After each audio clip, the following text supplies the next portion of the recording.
Hello all and welcome to my sort of messy crafting area. I've eliminated it so you can only see my face in this. I wanted to show a few of the masks I'm making and explain a few things about them that might not be as easy to put into instructions. So, two basic kinds of masks that you see out there these days. One is the fitted mask that looks like this. Okay? It kind of stays straight across the face like that. And the other kind is the pleated mask that looks like that, more like a standard surgical mask. Glasses. Glasses and masks are a pain. Okay. Your pleated mask is going to fit more like that. Okay? So those are your two basic kinds of masks. Here's my feelings on those two. I like the look of these more. I think it looks more polished and clean. And this part doesn't have such a tendency to like come back on my mouth as the pleated mask does. But here's what I found. My son has a really long chin. And for him, this was sitting like up here, even though on someone with like a shorter chin, it wouldn't. And when he tried to talk, it immediately was coming right down over his nose, or it was pushing up like this so that his mouth was coming out. So this one seems to move around a little bit more when you talk. For me, it fits fine, although look here, as I'm talking, I'm getting my nose coming out, but I think I could eliminate that problem by tightening up the straps. These are a little loose on me. If I tried this one, which is a little tighter on me, it might not have the same effect because I don't have quite such a chin as he does. So you may find that just for your face, there's one that works better than another. This type may work better, or the pleated type may work better. I've been making some of both. I find the pleated ones are a little bit faster to make and a little bit easier, but that's neither here nor there. So when you get your mask, whichever style it is, whether it's a pleated mask or a fitted mask, it will be strung through like this. Okay, so here's a mask. I've got a loop down here, and then I have two loose ones on the top. Here's what you can do. You can either tie those top ones together so that you end up with a loop on the bottom and a loop on the top. You do this if you don't want it to go around your ears. So this bottom loop just goes around your neck, and the top loop goes around your head, and you have it like that. The benefit to this is, one, it doesn't go around your ears. Some people don't like it on their ears. It bothers them. The other thing is, when you take it off, you can just leave it dangling by this, which is useful if you're in a situation where you have to put it on and take it off and put it on and take it off, put it on and take it off. And maybe you don't want to have to dig it out of your pocket every time. It can just sort of hang there as long as it doesn't bother you to have it hanging there. If you would prefer to have ear loops like this one, which personally the ears don't bother me, but then if you need to take it off, you're either left with a fun earring like this, which isn't very secure, or you have to put it in your pocket and take it out and put it in your pocket and take it out, which is fine. But if you would prefer ear loops, then what you would do is you'd even these out. You'd cut right here. I'll just do it so you can see what I'm talking about. Okay, so you cut the middle of this, and now I have straps on either side, and I can just tie them and make ear loops. So I've strung them this way so that you have the choice. You can do whichever you want. Also, I'm going to show you, once you've cut them, you want to tie a knot. You're going to have to measure it on your own ears. I'm doing ears here, or on your head, whatever type, wherever you're tying it. Here's the knot I recommend tying. You don't have to be a Boy Scout to tie this knot. It's really easy. just take the string and I'm gonna just do one over under, kind of like tying your shoelaces, just an over under, and pull it with both pieces. Okay, the benefit to that is the harder you pull this, all it does is tighten that knot. It's not going to come undone. But yet, if you need to undo it, it's not a difficult knot to untie.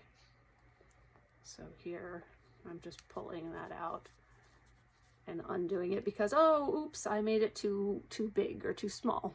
I'll tell you, most of the time, we make them too big. These ear loops end up being only like that a lot of the time.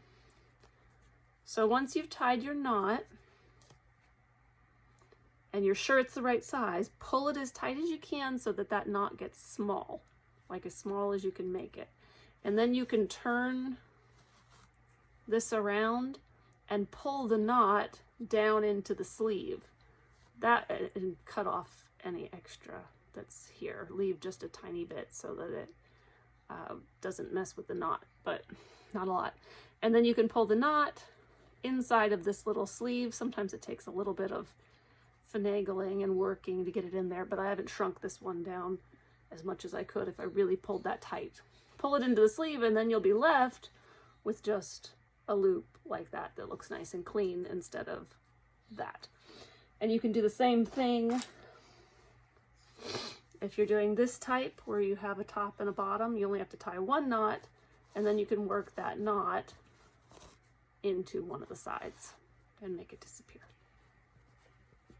Okay, a few other features on these masks. If you're getting a fitted mask like this one, I am generally making them so that the sides are open.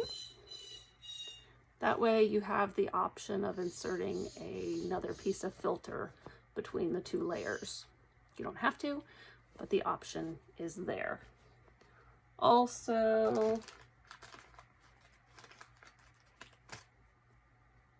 if it was noted in your purchase, I am on a lot of them, I'm making a pocket on the inside right here where you can insert a metal strip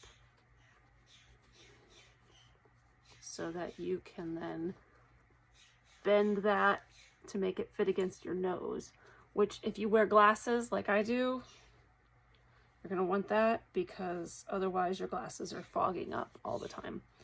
And I will include a little metal strip, but if you lose this, which let's be honest, you will at some point, you can take a pipe cleaner, cut a piece and put it in there and it'll work just as well. And the pipe cleaner even has a little bit of cushioning there, so it doesn't feel bad. And you want to make sure you take this metal strip or pipe cleaner out every single time you wash it, because otherwise that could rust inside of there and pretty much ruin the mask. So that pocket they can go in and out of. That was on the fitted mask. Okay, so the sides are open for filter material and the nose pocket is just right up here at the top on the back side. So the inside of the mask has the pocket. Now, if you have this type of mask, what do you call it? Gathered, pleated, that's the word I wanted. Pleated mask. Okay. On the pleated mask, let's see if I can show this. There are 2 layers across the back. So this is actually like a 3-layer mask in and of itself. And you can open up that, looks like a mouth now. Whoa. Okay. You can open that up and that's the pocket to put in extra filter material. Or you can probably even just slip it in between the back layer and that'll be fine too. Straighten that back out. And on these, I'm also doing nose pockets. So again, you've got just this little groove across the top and you can work that little nose thing in there. And then when you put it on, you can bend that to fit your face. And it helps it fit a little more tightly and less your breath going up towards your eyes if you wear glasses, so that you don't have as much foggy glasses. All right, I think that covers it all. On the pleated masks, I can't really add any extra personalization because of the pleats. There's very little room on there that won't just get messed up. And because they are gathered a little bit, it doesn't work. Oh, and I should have said, for my son with the big chin, this is the type that works better for him, because if you notice, when you have this one on, it's sitting pretty low on my face even. This is kind of like a one size fits all, whereas the fitted ones have to be the right size for your face. And as I talk, it's just moving with my face because it has those pleats. So you don't have that problem of it coming off when you're talking. So I found this works better for him. But the benefit with the fitted mask too was that I could do fun things like putting school logos on them and that kind of thing. And that just doesn't work as well with the pleats. All right, I hope this answers any questions anybody might have on masks. I do pre-wash all of my materials, so they're pre-shrunk. You shouldn't have any shrinking from washing them once you get them home. You should wash them just like you would something else cotton. They're 100% cotton. I don't use any artificial materials. So I generally wash them on warm or cold with my other cotton things, and then I dry them just with my regular clothes on the cotton setting, which I don't even know what that is, but it's probably a medium warm. All right, if anybody has any other questions, you can write them to me and I will answer them. Have a great day.